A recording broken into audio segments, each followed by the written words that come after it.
La Constitución del 78 se va a convertir en la más longeva de nuestra historia. Esto, pues, es un hito si tenemos en cuenta los 2 siglos de inestabilidad, ruptura y enfrentamiento que ha vivido España. Después de la Pepa, lo sabemos, constituciones de unos contra otros, pronunciamientos, golpes militares, restauraciones, guerras civiles, mezclados, eso sí, con grandes periodos de una mayor estabilidad hasta llegar al día de hoy. Por eso, los más de 47 años del actual no son una casualidad. ¿Por qué? Eso es lo que me pregunto. Soy Javier Atard y hoy es miércoles, es 18 de febrero.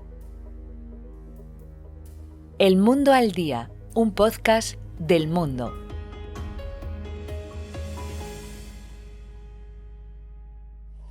Quiero que mis palabras sean ante todo de agradecimiento hacia los miembros y grupos de estas cámaras que han elaborado la norma fundamental por la que ha de regirse nuestra convivencia democrática. Hoy, es verdad, vamos a hablar también de historia, pero creo que son cuestiones interesantes. Esta Constitución entró en vigor el 29 de diciembre de 1978, después de ser aprobada por las Cortes, después de ser ratificada en referéndum por los españoles, por el pueblo español, y después de ser sancionada por el rey Juan Carlos. Todo eso después de años de negociación parlamentaria durante la transición. El debate constitucional, como bien saben sus señorías, es a puerta cerrada con asistencia de medios de comunicación. Ruego a los señores ujieres cierren las puertas de la sala. Unos años en los que es muy importante el papel de los 7 padres de la Constitución, que representaban a los partidos y a las sensibilidades políticas de la época, y el evidente rol de todos aquellos que participaron de una u otra forma en ese proceso y que, en definitiva, pues facilitaron aquel consenso. Ahora nos encontramos ante este hito histórico que quiero analizar con mi compañero Javier Redondo. Javier es columnista del Mundo, es doctor en Derecho Constitucional y es profesor de la Universidad Rey Juan Carlos. Javier, ¿qué tal? Bienvenido. ¿Qué tal, Javier? ¿Cómo estás? Encantado de estar contigo otra vez. Lo primero, Javier, porque es cierto que este tema de las fechas ha generado cierta polémica, de cierta controversia en las últimas horas, precisamente con si la del 78 ha superado ya a la Constitución de 1876 o no lo ha hecho todavía. Te lo pregunto directamente, Javier, ¿la del 78 es la Constitución más longeva de la historia de España? Lo va a ser, pero todavía no lo es. Así que yo quiero entender que la fecha elegida para la conmemoración es por una cuestión de cuadrar agendas, no tanto por ignorancia respecto a los tiempos que han durado cada una de las constituciones. Es verdad que la de 1876 tuvo un impasse, pero se retomó, ¿no?, con todos los elementos entre el 30 y el 31 constitucionales propios de cómo fue diseñada la Constitución, porque fue bajo el mandato del general Berenguer. Entonces, quitando ese periodo, que ya suscita de por sí polémica, a la Constitución de 1978 todavía le queda un poquito, algún mes y pico, para alcanzar a la de 1876, que de momento sigue siendo la más longeva. Podemos decir que las dos están por encima de los 47 años. Es verdad que la de 1876 fue suspendida durante la dictadura de Primo de Rivera en 1923, y que luego tiene algo más de vigencia, como decías, Javier, pues antes de la República. Y es verdad también que la del 78 va a ser la más longeva, lo va a ser, pero lo va a ser en unas semanas. Entiendo que esto pues se ha conmemorado ahora, en este momento, por una cuestión de agendas, en un acto que, por cierto, ha sido organizado por el Congreso.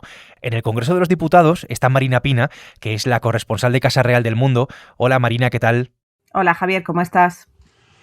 Por eso, más allá de los años que cumpla, lo que hoy celebramos es su legitimidad de origen, la voluntad del pueblo español libremente expresada en las urnas. Es la clave de su duración. No fue la voluntad de una parte de la sociedad contra otra. Hablemos, Marina, tú que has estado siguiendo este acto del discurso del rey. Felipe VI, insisto, ha presidido este acto que ha unido, por cierto, a varias generaciones de la política española, desde la protagonista, la generación protagonista de aquellos años, a la actual. ¿Cuáles ha señalado Felipe VI como las claves fundamentales del 78, de la Constitución del 78? Felipe VI lo que ha hecho en esta cita, como sospechábamos los que seguimos la actualidad de la corona y de la actividad del rey don Felipe, ha sido volver a reivindicar la utilidad y la plena vigencia de la Constitución. El rey ha vuelto a hablar de la legitimidad de origen del texto y ha recordado una cosa importante en la que nunca había incidido, que es que el texto nació de la voluntad libremente expresada en las urnas, por un lado, y ha insistido en que no fue la voluntad de una parte de la sociedad contra la otra, es decir, que fue esa unión lo que provocó el espíritu de concordia que impulsó ese proceso constituyente. La mejor manera de conmemorar la Constitución es cumplirla. Hay una cuestión, es algo que también ha señalado Felipe VI. El rey ha dicho que el camino recorrido hasta ahora ha sido brillante, pero es verdad que en los últimos años atravesamos tiempos un tanto convulsos en los que la Constitución pues se ha visto amenazada en distintos momentos, con lo cual te pregunto, Marina, ¿y a partir de ahora? No ha querido obviar las imperfecciones que tiene el marco institucional. Sin embargo, el rey, en lugar de verlo como algo negativo, ha dicho que el espíritu crítico nos acerca cada vez más a una realización más plena de los principios y valores que recoge la Constitución. Y por último, esa frase cerradita que ha dado al final, lo que nos da el titular a toda la prensa, ha sido esa reivindicación de la Constitución en el momento en el que ha dicho: la mejor manera de conmemorar la Constitución es cumplirla. Una curiosidad, Marina, porque han coincidido en ese acto Pedro Sánchez y Felipe González, presidente y expresidente del Gobierno, secretario general y exsecretario general del PSOE, del Partido Socialista. El segundo ha dicho en los últimos días, lo ha dicho además claramente, que no va a votar por el primero, es decir, González ha dicho claramente y rotundamente que no va a votar a Pedro Sánchez en las elecciones. Hablemos de ese encuentro y hablemos de las presencias y de las ausencias en este acto. Es verdad que nacionalistas e independentistas pues no han estado, en fin, para sorpresa de nadie, pero por ejemplo sí que han estado los padres de la Constitución, que viven todavía, ni rastro, por ejemplo, tampoco de Zapatero. Bueno, siendo un acto singular, porque luego se comentaba en los pasillos y en el cóctel posterior que era difícil explicar este acto de nuestra Constitución más longeva, porque el nombre puede dar lugar a tener que pensar qué significa.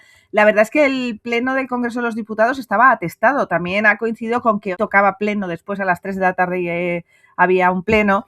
Entonces, pues había muchísimas personas. De hecho, las butacas de los diputados estaban más apretadas para que cupiesen senadores. Ha acudido, por supuesto, el presidente Felipe González, también el presidente Aznar. Han sido los dos únicos expresidentes que han estado en la cita, que ha dado lugar pues a suspicacias y comentarios de todo tipo, sobre todo buscando ese saludo entre el presidente Felipe González y el presidente Pedro Sánchez, que ha sido meramente protocolario y corto. Se ha limitado a un apretón de manos durante el besamanos previo al acto y nada más.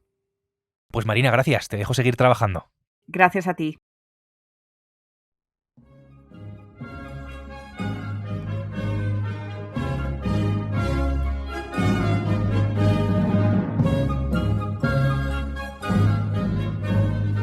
Javier, estoy aquí, estoy contigo de nuevo. Tú, Javier, conoces bien la historia de las constituciones en España. Son 7, desde la de 1812, la de las Cortes de Cádiz, 8, es verdad, si contamos el Estatuto Real de 1834. Pero vamos a situarnos en 1876, en pleno siglo XIX, un siglo tan convulso para España como fue el XIX. De ese año, del 76, es la constitución a la que va a superar la actual, la del 78, de un siglo después. Es la constitución de Cánovas, de Antonio Cánovas del Castillo, la de la Restauración con Alfonso XII, la del turnismo. ¿Cuáles son las claves de aquel texto para que lo entendamos en un ejercicio histórico? Lo fundamental es que fue una constitución producto del pacto entre las dos fuerzas más importantes, las dos fuerzas sistémicas más importantes, liberales y conservadores. Cánovas, que es realmente el ideador del modelo de la Restauración, junto con Sagasta, para mantener, podemos decir, a raya a las fuerzas extrasistema que empezaban a proliferar en el espacio parlamentario, en el espacio político, sean socialistas, que nace inmediatamente después de ser aprobada la Constitución a los 3 años, republicanos, federalistas. Es una Constitución que importa, a efectos de crear un nuevo sistema de partidos, trata de importar el modelo británico. Es una Constitución corta que además no incluye un procedimiento de reforma, y lo fundamental es que es una Constitución histórica. ¿Qué quiere decir esto? Que fundamenta su redacción sobre las bases de la historia de España. Cánovas entiende, su ideador principal, y lo pacta con Sagasta, que la monarquía forma parte del ser español y por lo tanto es una constitución monárquica. Por último, podría decir que es una constitución que no reconoce privilegios territoriales.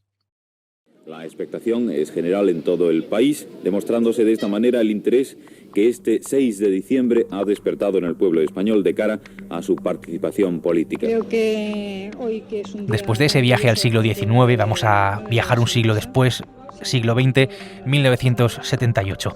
Un año que sin duda es fundamental en la historia reciente de España, tras la muerte de la dictadura, con ese espíritu de concordia que reinó aquellos años y del que tanto podríamos aprender hoy en día. Claro, para que esta Carta Magna vaya a ser la más longeva de nuestra historia, la que más tiempo va a estar en vigor, tienen que darse ciertas circunstancias, como te puedes imaginar. Así que, Javier, te pregunto, ¿cómo es esta Constitución? ¿Por qué va a cumplir, digamos, ese hito histórico? ¿Qué tiene para haber llegado hasta aquí, hasta este punto?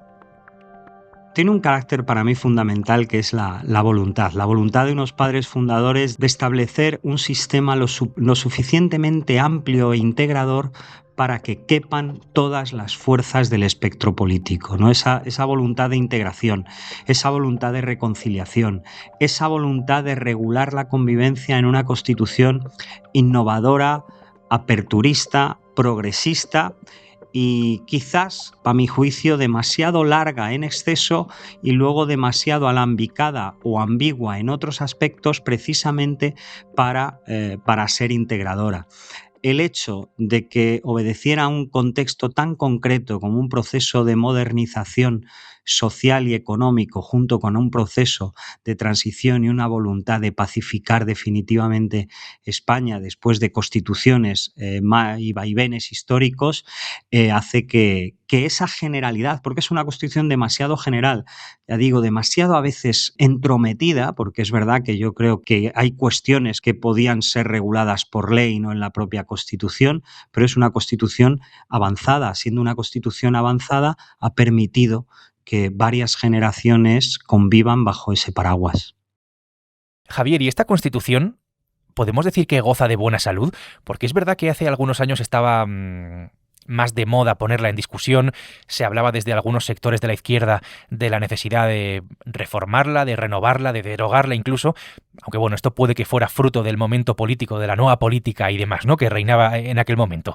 El modelo autonómico, por ejemplo, se pone en cuestión, se pone en duda desde lo más extremo de la derecha, es otra de las críticas que se le hace. Entonces, te pregunto, ¿está en crisis, Javier, la Constitución? ¿O hay quien dice que está en crisis porque es básicamente pues, un estorbo para sus propios intereses? Yo soy un firme defensor de la Constitución del 78 y no me sumo tan fácilmente a esos debates que circularmente aparecen, sobre todo en las conmemoraciones y demás de la necesidad de reforma. A mí hay una cosa que suelo decir mucho, que es que en la situación más crítica de nuestro sistema político de partidos, ahora sería político, pero hace unos años, hace una década de partidos, los constituyentes supieron idear la salida a los bloqueos institucionales y políticos, y estaba perfectamente diseñado la salida a los bloqueos, y salimos de varios bloqueos políticos gracias a la ingeniería constitucional. Quiero decir que en la Constitución cabe tanto y es tan generalista y es tan progresista que yo no veo una necesidad de reforma. Dicho esto, me preguntabas por la crisis. Las crisis son interesadas. Es decir, si la Constitución está en crisis es porque quien la pone en solfa es separatista y abiertamente republicano, una cosa por la otra. Y es decir, lo que garantiza la unidad y pervivencia de la nación es la monarquía, y nuestra Constitución recoge la monarquía como forma de gobierno. ¿Qué quiere decir? Que denostan la Constitución porque denostan la monarquía, porque denostan la nación. Que la monarquía es el símbolo de pervivencia y unidad, de pervivencia de la nación y unidad. Y por eso hay unos empeños en situarla en crisis, pero no está en crisis la Constitución, porque con la Constitución 4 generaciones de españoles han convivido perfectamente. Lo que está en crisis son los actores políticos que la ponen en cuestión. Pues Javier, te agradezco muchísimo esta conversación. Gracias por este análisis histórico. Gracias a ti, Javier. Marina Pina y Javier Redondo han hecho posible este episodio del Mundo al Día. El Mundo al Día es un podcast que puedes escuchar todos los días en elmundo.es, en las principales plataformas de audio, en las que, si quieres, nos puedes seguir, y también a través de la radio digital, en el canal del Mundo, evidentemente.